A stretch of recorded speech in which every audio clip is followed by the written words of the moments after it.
It's another Monday and another episode of the Creative Boom podcast. I'm your host, Katie Cowan, and this time I'm joined by Gnome Taylor, a senior creative at Grey London, who shares an incredible story of resilience, determination, and growth. In this conversation, Gnome reflects on her journey from a chaotic childhood in foster care to building a thriving career in advertising. We talk about the importance of trusting your instincts, the value of creating inclusive workplaces, and why kindness and empathy are so essential in leadership today. Gnome also shares her thoughts on navigating personal and professional relationships, the lessons she's learned along the way, and how resilience continues to shape her life and work. It's a powerful, heartfelt discussion about overcoming obstacles, embracing growth, and staying true to yourself. So make yourself comfortable and enjoy our conversation with Gnome Taylor.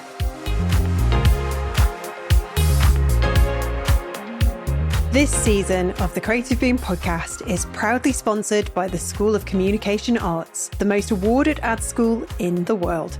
And now they've launched something truly exciting, SCA Online Portfolio. It's a new, fully online course designed to make creative education more inclusive, accessible, and flexible. Whether you're just starting out or switching careers, you'll learn how to build a jaw-dropping portfolio that opens doors, all guided by award-winning mentors from the creative industries. You'll get real briefs, live feedback, and support from a community that genuinely wants to see you thrive. And the best part, you can do it all remotely, at your own pace, from anywhere in the world. So if you've been dreaming of breaking into advertising or design, but didn't know where to start, this is your moment. Check out SCA Online Portfolio now at schoolcommunicationarts.com. And guess what? We're offering a £500 discount to our Creative Boom listeners. Just use the code BOOM500 at checkout.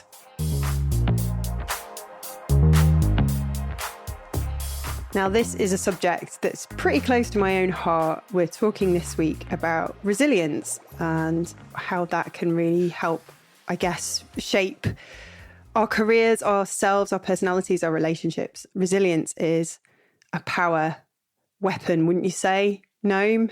You're joining this week and we're smiling. Yeah, yeah, it's definitely a trait that's important, 100%.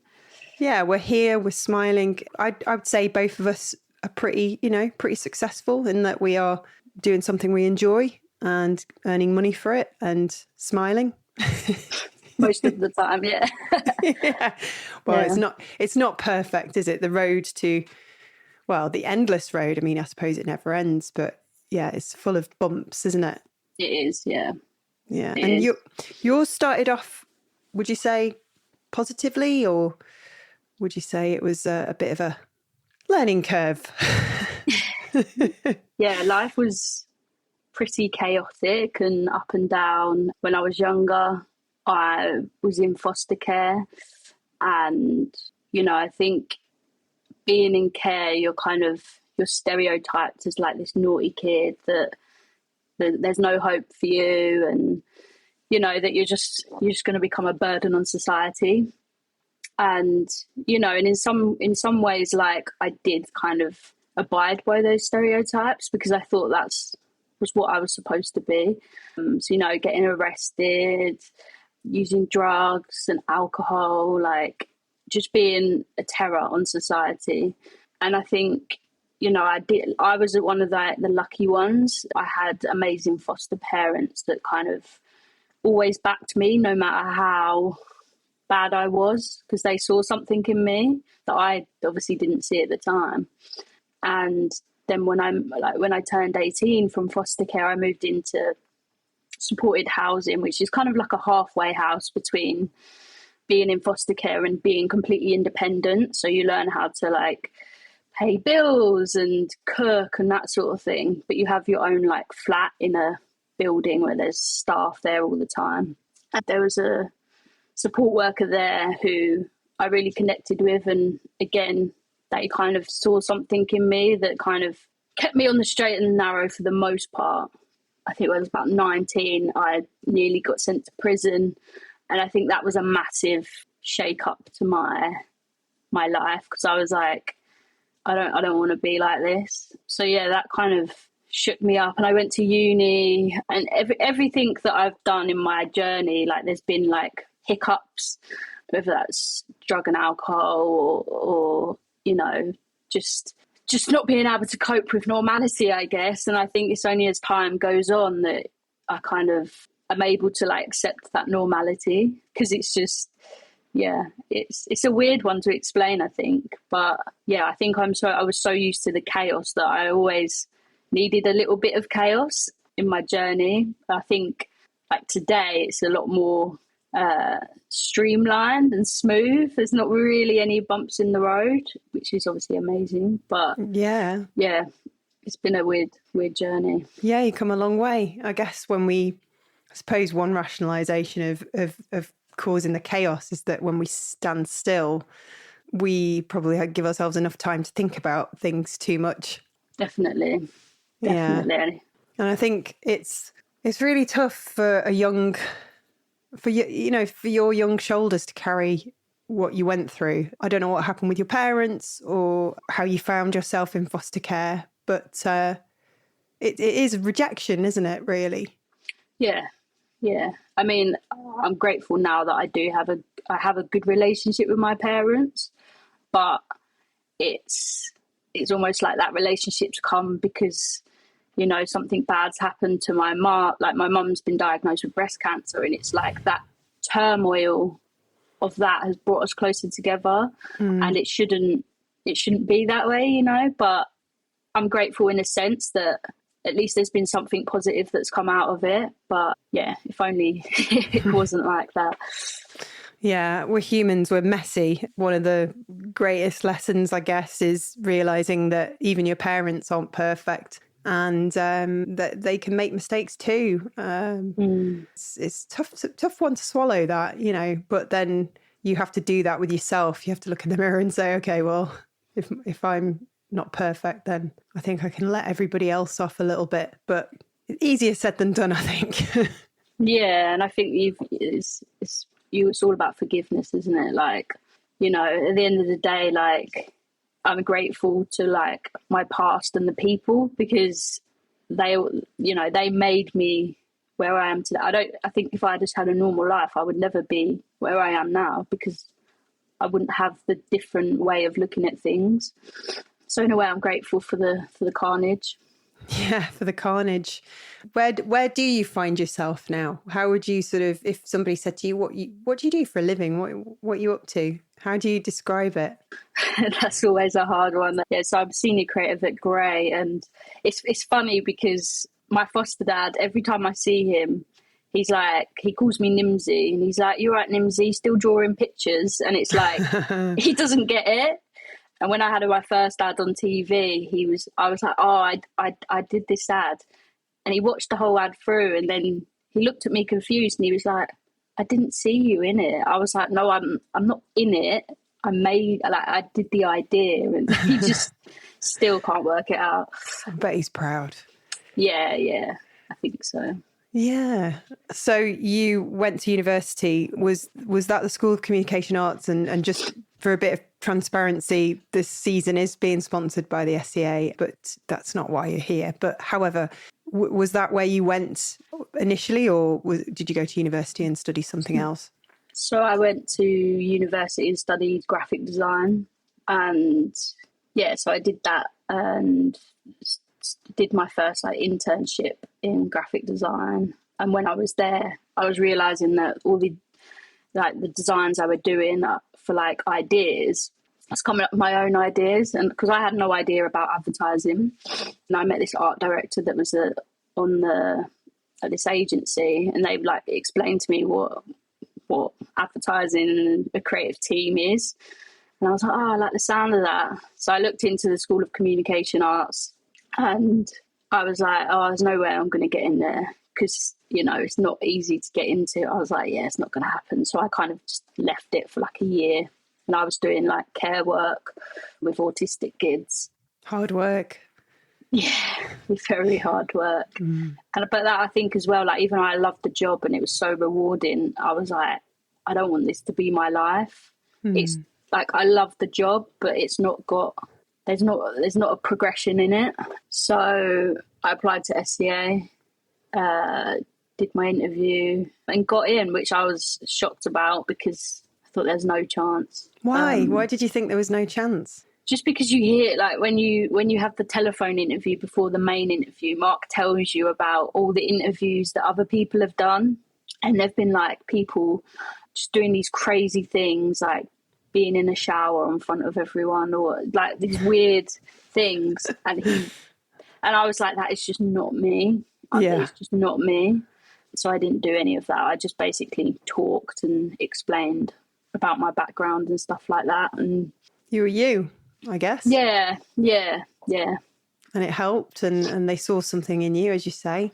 And the rest is history. And that really helped propel you out into the ad world. And did you feel like you belonged there, or did you have sort of a preconception about the industry? Yeah, I mean, so when I got accepted to SCA, I was like, oh shit, how am I gonna pay for this? You know, I've got no money. Yeah. And I was just like, I can't let this go by. Like, I need to, you know, go. I need to do it. And I think when I really want something, I'll get it. I do hustle quite a lot with stuff. So Mark had already promised me a scholarship, so I didn't need to pay for the school fees, which was amazing. Oh, yeah. But then it's like, how am I going to live for a year and pay for my travel? Because I was in Essex, and obviously the school's in Brixton, and I think the travel was like $6,000 a year. So I was like, okay, this is a challenge. So I was like, do you know what? Like, I'm just going to ask the ad industry to help me.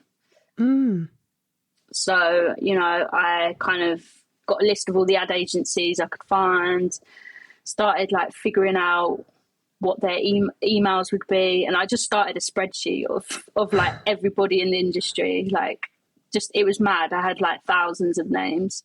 And I just started emailing every single one of them to link to, you know, fund me. Yeah, clever. And, you know, I got some hate. Really? I did, yeah. How? People just didn't like the fact that I was asking them for money, which, you know, I get, but don't be a dick about it. Like, no, not all of us are born with a silver spoon in our mouth. God. It was, and you'd get the people going, oh, you know, I'm from like a council estate as well, but like I didn't need help getting here. It's like, ouch. It's not about comparing stories and stuff. And some of these were really like well-known industry people. Poor show. It was, yeah. If they're listening to this and they know who they are, shame on you. You know, you won't go to heaven. It's funny.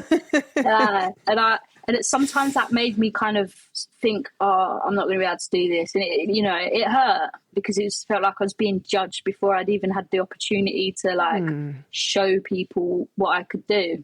But, you know, I think the good outweighed the bad.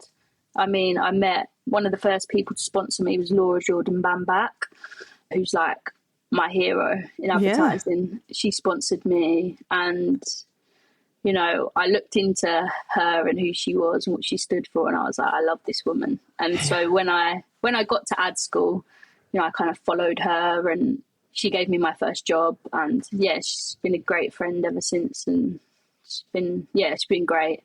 But yeah, I managed to raise the money. I think I had a headhunting agency. They paid for my travel for the year. I think I raised about £26,000 in the end. Dear me, that's amazing. Yeah, and I had like big CEOs who I won't name, but they would like they would just CC in one of their agencies, because it's like holding company. CC one of their agencies in the email, going, move Miss Taylor £1,000 now, and like literally it's done. Like, wow, it's amazing. And John Hegarty as well. John Hegarty was amazing. He supported me a lot.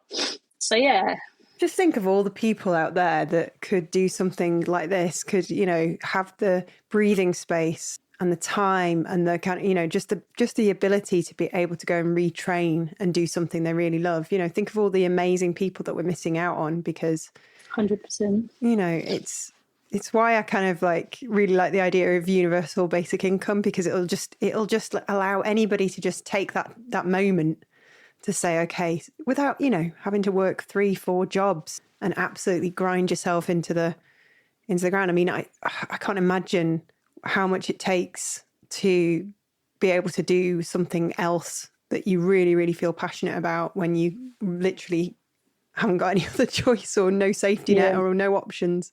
Yeah, it's so hard. And like, I think the scholarships that Mark offers are like amazing.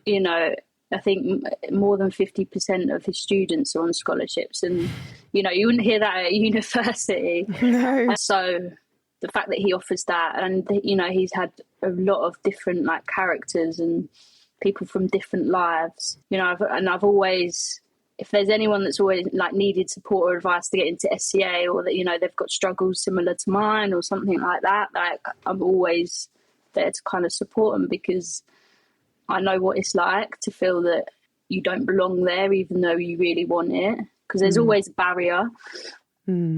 So, yeah, it's a big moment. Yeah, I bet it was. And then you kind of went on and, you've ended up where you are now at Grey and working on some incredible campaigns with a lovely bunch of people, I can imagine. Yeah. Majority, most of the time. No, honestly, the people at Grey are one of a kind. I think, I've met some great people throughout my career, but there's just so many of them at Grey, and I think that's so rare in agencies these days to like do good work and have good people. So yeah, it's really a great place. So how is that resilience that you've come to build through experiences throughout your life? How does that sort of help you in this agency world? Because I can imagine it's a lot of hard work. Yeah, I think everyone always says that your ideas are your babies, and when your ideas get killed, it's like your baby's being killed. And it's because it's so personal, right? And I think you see it, like, especially as a junior or a placement, like it's a lot harder because you take it personally. And you think if you're not coming up with great ideas that you're not a good creative, which is rubbish. Like, everyone has bad ideas. Most people's ideas get killed, and it's just a kind of like trying to reframe those situations and be like, it's not me that's shit, it's just the idea's not right. And you've got to kind of, you don't want to go home to your partner and be like, stressing, and then because then you think about it, it's like, I'm literally stressing over, like, I don't know, a cereal bar. That's, reframing it, like it's just crazy. But yeah, obviously when it's charity work, it's different because it means something, I think, or anything that's like personal to you, I think it's harder. But I think it's mad, isn't it? We go through these tough times and we come out with scars and wounds, and I'm sure, like, I hope you don't mind me saying, but for the purpose of this episode, I had a few tough times when I was a kid, and you can look back sometimes and have dark moments, can't you? And you can think, oh God, and just have wobbles. But I feel like the resilience that you get from those lessons just always always comes back and saves the day, because it is about having things in your toolbox, isn't it? So if a dark creeping thought comes in and you're being really hard on yourself, you've got something ready to fight that off and remind yourself of how far you've come, I guess. I think you can always look at your life right now and be like, that's the norm, but you've always got to kind of remember your past and to kind of celebrate the fact that you've been through all of this shit. If you can go through that, you can go through a creative review. Do you know what I mean? Or you can go through a pitch with a client. Because it's not that you forget how hard you've had it. Sometimes it's just that because it's back in the day, you kind of, I don't know, life, just the ease of life. Like, I used to complain about traveling 40 minutes to work on the tube, but yet when I was at SCA, I would travel 2 hours each way, Monday to Friday. Good grief. And I never complained, because Mark told me on day one you would never be able to do that, and so because he said that, I was like, right, I'm going to do it. But like, I never complained about it. So it's like you forget how hard you had it, and like you complain. It's like it's weird how you kind of do things, but Is that your kind of style then? If somebody says you can't do something, you're like, I absolutely can do this. yeah, I hate being told I can't do something unless it's going to get me in trouble if I do it. But Yeah. it depends what it is. It depends what it is. But I think I'm so used to being independent that I don't almost like being told what to do. And I think that's maybe like when I was more junior, I found it difficult in the workplace because obviously you work under a creative director, and I just didn't like them telling me what to do. When obviously I kind of have to be doing that. So that took some time, but I think now instead of them telling me what to do, I see it's collaboration. Like they're making your idea better, and yeah. I think we all go through that in our, younger years, the start of our careers. I remember being really kind of frustrated, getting feedback and taking it really personally and hating it. Yeah. And then you have to reframe it, don't you? And say, well, actually, this person's trying to help me improve. Yeah, definitely. I think, there's so many like just scenarios and situations that, you can get upset, like being left out of a meeting when you're the only one that's been left out of it. And it can feel so big, like, and you overthink it, like, why have they forgotten me? Do they not think it's important that I'm in there? But actually, it's just an oversight. Like, they didn't mean to do it, but you can read into it in like 1,000 ways, and it will just eat you up, and you'll just become a constant ball of negativity. And it's just not worth it. No. How were you with other people? I mean, that's just the work side, but how were you with other people being thrown into a team? Did you find the politics easy? Have you always been able to navigate that sort of thing amongst a group of people? See, when I was at SEA, I tried to work with like different people because I went in as an art director, but then kind of found my voice and became a copywriter.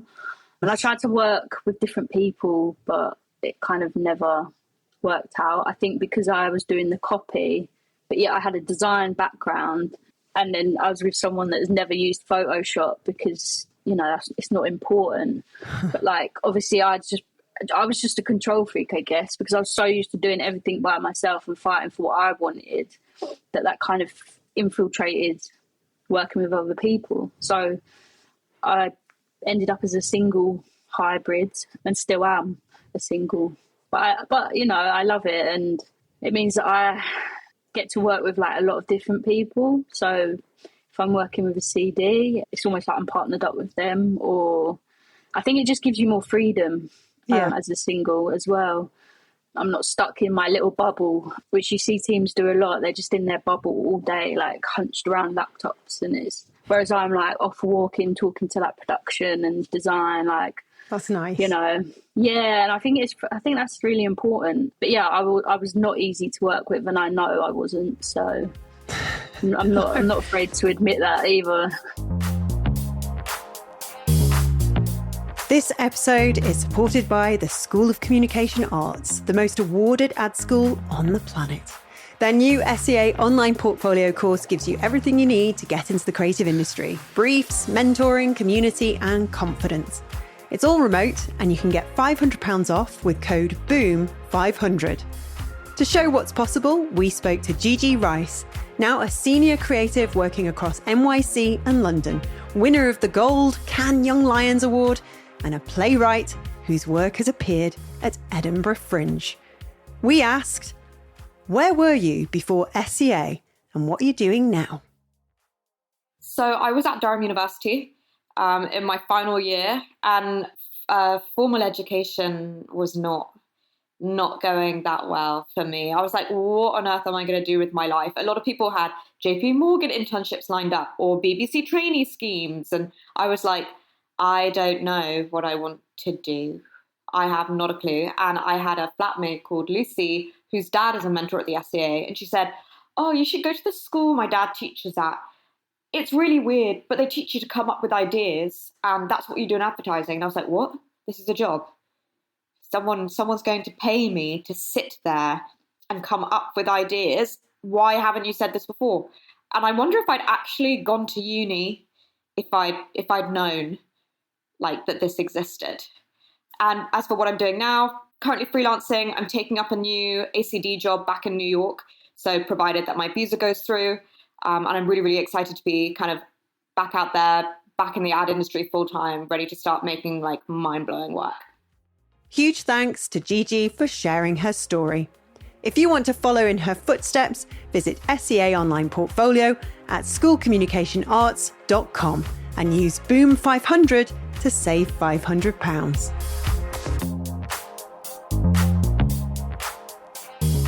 I was always like rebelling and finding ways to sort of, do my own thing. And I think that's not necessarily a negative thing. I think you just need to find what works for you and how, your style of working and how you want to, carve your own place wherever you are. It just takes a while to sort of figure that out and also realize it's not a negative thing because we're all different. I think sometimes people can take the way you are as the wrong way. Like some people have said that I've got an attitude problem. Come on. I don't see that. I think no. If I was, I would openly admit it. Do you think they'd say that if you were a boy? No, I don't. I think that's a whole nother conversation. Because that's the thing. I'm like, okay, so I've been sort of told I'm bossy, and it's like, but would you say that if I was a bloke? Yeah, it's like just because you're speaking up about something, it doesn't mean that you've got attitude or you're bossy or, or you're sensitive. Like sensitive's probably a word I hate the most. Like that's a power thing. Yeah, it's always to women or you're emotional. Stop being so emotional. What are you talking about? I'm a female. That's the way we are. It's that's something to be celebrated. I mean, if you're sort of a copywriter in the creative world, having those aspects of your personality are a superpower. Having 100%. Your perspective. And I think that's why it's such a shame that when you get to like CD level, the female drop off is crazy. And that's why there's an abundance of male CDs and very few female CDs. Why do you think that is? Do you think it's just because women go off and have children and they don't then get the support? I think that's one of the reasons, but I think it's just harder for women in general.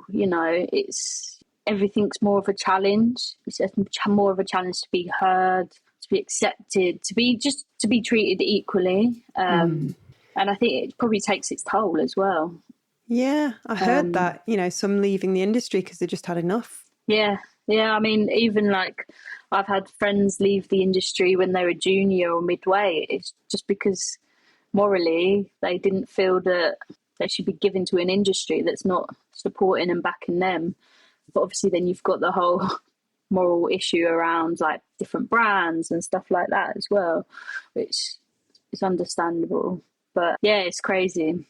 It's crazy. Like I look after the placement teams at Grey and I'm always trying to, get in diverse teams and in a way that can come across like I'm ticking boxes.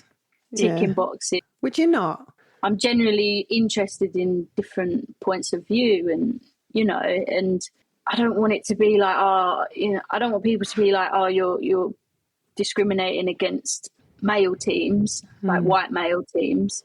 It's like I'm not seeing something different in their book or a different point of view. And I think that's what I'm interested in. I want to see things that I would have no idea about, because they've grown up or had experiences that a lot of us would never have.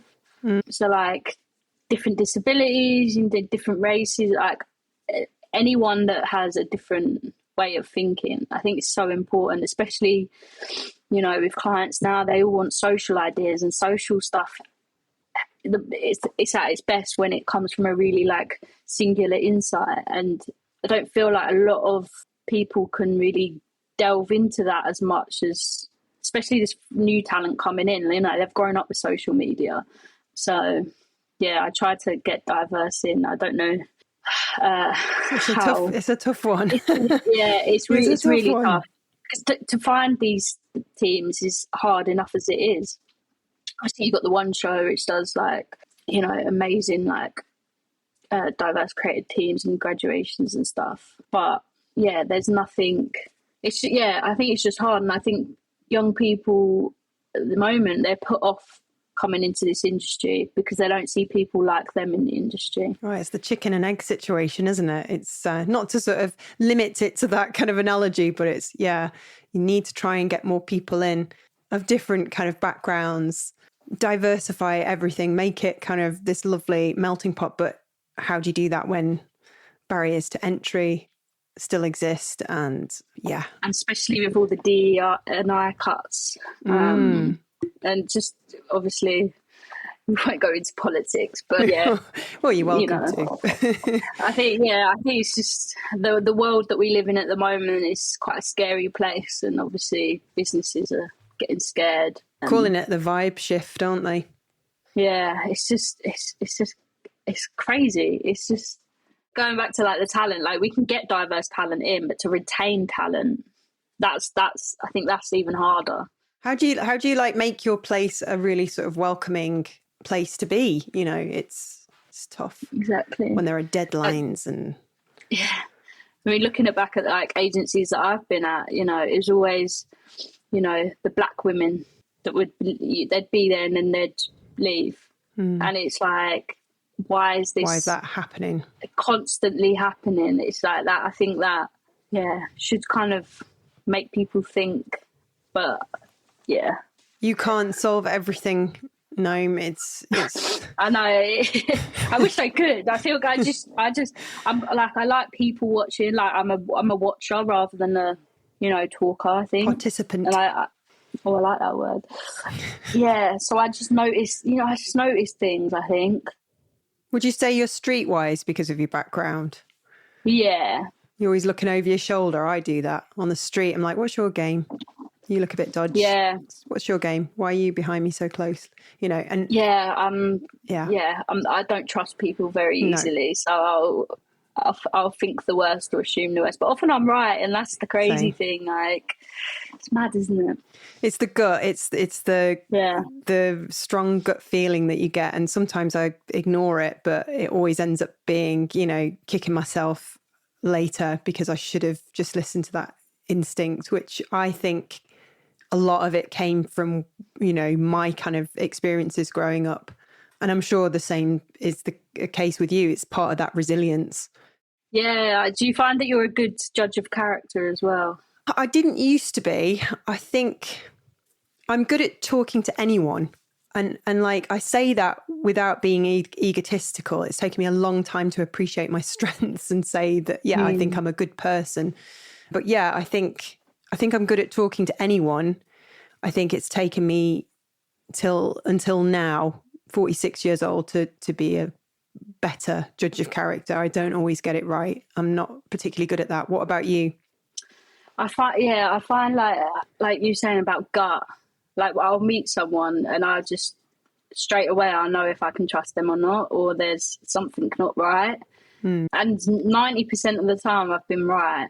Yeah, it's weird, isn't it? Because it just sounds like I'm being judgmental, but I think I've just got used to trusting my gut and going with it. No, I think it's again, it's another power, isn't it? It's there are a lot of, I wouldn't say bad people, but just people who haven't got your best interests at heart. That it's a competitive world, and you know, people have different motivations, and I think it took me a long time to realize that in life, if you've got, you know, 2 or 3 close friends and the rest are kind of, you know, come and go, or decorations or acquaintances, then you've been pretty successful. I think life is easier with fewer people in it. 100% agree. 100% agree. I just like a peaceful life. So the people I surround myself with are people who are those that I can drop and not speak to for 6 months and pick back up. And it's like we've not, you know, been apart just people who are, how can I say this? Not necessarily laid back, but just self-assured. So they're not needy. If I have anybody in my life who's needy or has expectations of me and I'm constantly disappointing them because I don't meet their expectations, I ditch them fast because life is too short. So I guess that can mean I can come across as quite cold to some people. And I know God, I hope no one's listening to this, but yeah, I can be quite brutal because of what I've been through. And I just think I don't need to prove myself to anyone. I think I'm really glad I've learned that lesson quite early on. But the downside of that, Gnome, is that it means that not everybody's favourite person. But I guess I get that. Yeah. You feel the same? Is that similar to you? Yeah, I have friends. Obviously, some of my friends I see at work, so it's different. But I have friends that, live all over the world, and I don't talk to for months and months. But then when I see them again, it's like we've never been apart. So yeah, I totally get that. I don't do needy. I can't. I can't do it. that. Can't do it. I mean, if you're like, I read all these lovely things, and I talk to lots of people, and there was somebody I was chatting about this with recently, and they said just hang around with people that when you walk in a room, their face lights up, and everybody else, just don't worry about it. Just get rid. I totally agree. I think you just spend so long trying to please people. Yeah, it's not about you pleasing them. It's like what makes you happy. Not obviously you want to keep other people happy, but within reason. You're not living your life for them.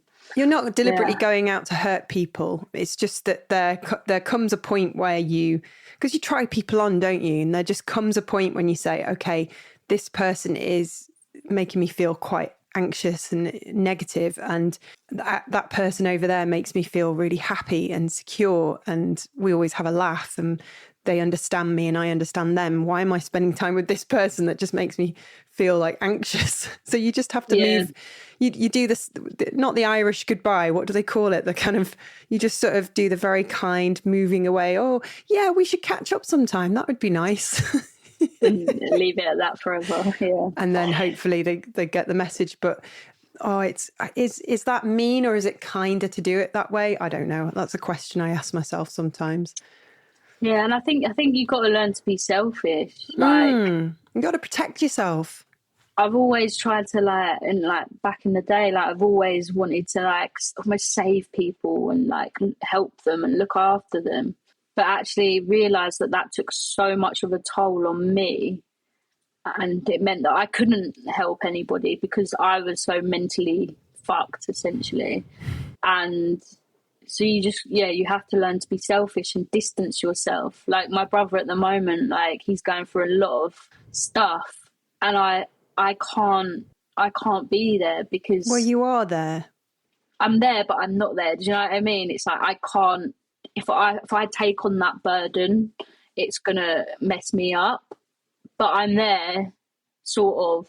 Do you know what I mean? I completely get it. But the problem is, if you were there in that sense that you're talking, you wouldn't be doing him any favours, because it's the whole, you can lead a horse to water. The amount of people in my life that I dish advice out to, and it just goes over their head. And I realise that you know yourself, you can only go through these things personally and dig your own way out of it, or like you did when you were applying to get into SCA, and I can imagine all the different opportunities that followed. You said, okay, how do I make this happen? There's no point telling other people how to make it happen because they have to go through that journey themselves. Yeah, and I think people have got to realise people won't get help unless they think they want it. Yeah, you can't drag people to do things. They will only do it if they want to do it. And I think that's something I've always tried to make people want things, but it's like I can never do that for them. They've got to do it. I totally resonate with that. Yeah. This is going to sound really, like a LinkedIn post, but I do. I'm joking. Bear with me. I do have a friend called Jim who is a Buddhist monk. He's in his sort of 90s now, bless him. Hello, Jim. He probably won't listen to this. And I was talking about somebody that was in my life that I was trying to help change because they were going through a lot and not making any positive changes. And it was really weird. Before I even opened my mouth and said what I wanted to say, he just sort of closed his eyes, put his hands together, and he said, everybody is on their own journey. And that was it. He knew exactly what I was going to say and who it was about, but that's just what he said to me. And that has stayed with me and then given me a lot of peace. So I don't then feel guilty that I'm not doing more, because you can only do so much. You are there for them, but they have to be the ones that make the change. Yeah. This has now become a counselling session for both of us. I was just going to say as well, like, I hate the serenity. Like, I'm not religious at all. And neither am I. No. The serenity prayer, like, I changed God for dog, but it's like, dog, accept the things I cannot change, the courage to change the things I can, and the wisdom to know the difference.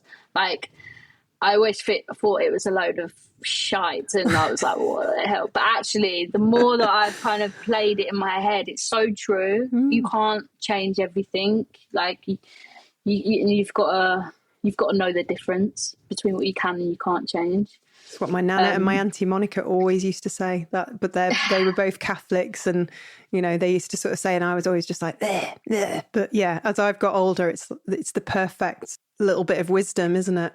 Yeah, and I try to tell other people, and they're like, "What are you talking about?" And I'm like, "Whatever." Like, it's helped me realize. So it's true. It's a wisdom that can keep you going. It can give you that resilience and strength. And the other one I really like, which isn't related to any kind of prayer, it's just everyone is dancing to their own music. Yeah, that's a good one. Powerful. Yeah. It's so true, because then you're just like, all right, okay.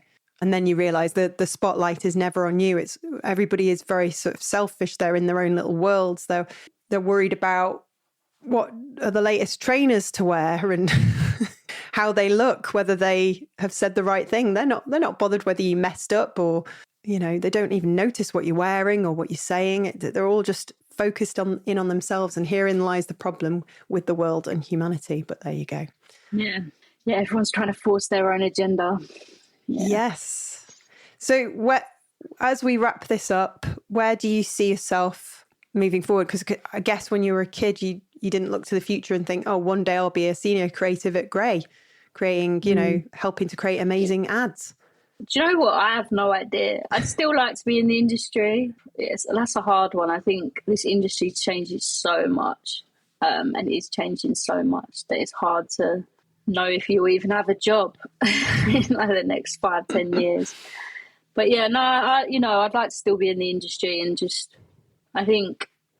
being a creative director that, I don't want to say cares, because creative directors do. I don't want to sound like there's no creative directors that cares, because there's a lot of them. But it's like, I don't know, I want to be someone that someone else wants to work under, someone that, I think kindness is so important, and understanding of other people's challenges. But yeah, just someone that people are like, oh, I really want to work with her. Like, not just because she's doing great work, but because she's a decent human being. And I think for me, that's like the ultimate compliment. Someone just thinking I'm a decent human being. Yeah, it's pretty simple, really. But that's a nice ambition to have. Yeah, you're already a role model. That's for sure. Yeah, I hope so. I do. Yeah, I do get a lot of gratitude from more junior creatives and stuff. So it is nice that I can give them a little bit of support along the way to keep them motivated.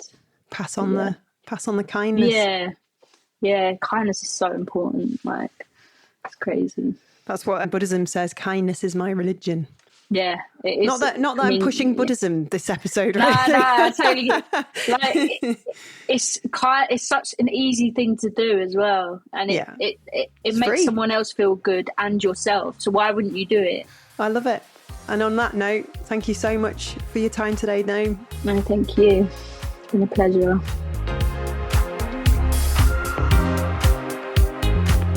A huge thank you to our guest, Gnome Taylor, for such an open and inspiring conversation. What really stayed with me from today's chat is the power of kindness and how often that ends up being the biggest takeaway from the challenges life throws at us. It's funny how resilience can teach you to be softer, not harder. It's quite unexpected. Make sure you tune in again on Thursday for The Spark, our bonus episode with Gnome, where we get to know her a little better and ask a bunch of questions from the absurd to the deep and meaningful. And don't forget, if you want to subscribe and not miss an episode, you can do so at creativebeam.com/podcast or find us wherever you get your podcasts. Thanks again for listening, and I'll see you next time. Big thanks to the School of Communication Arts for sponsoring this season of the Creative Beam podcast. Don't forget, their brand new SCA online portfolio course is now live. It's the perfect way to break into the creative industries from wherever you are. Real briefs, top mentors, one incredible opportunity. Visit schoolcommunicationarts.com to find out more. And to enjoy £500 off the price of the course, use our special code BOOM500 at checkout.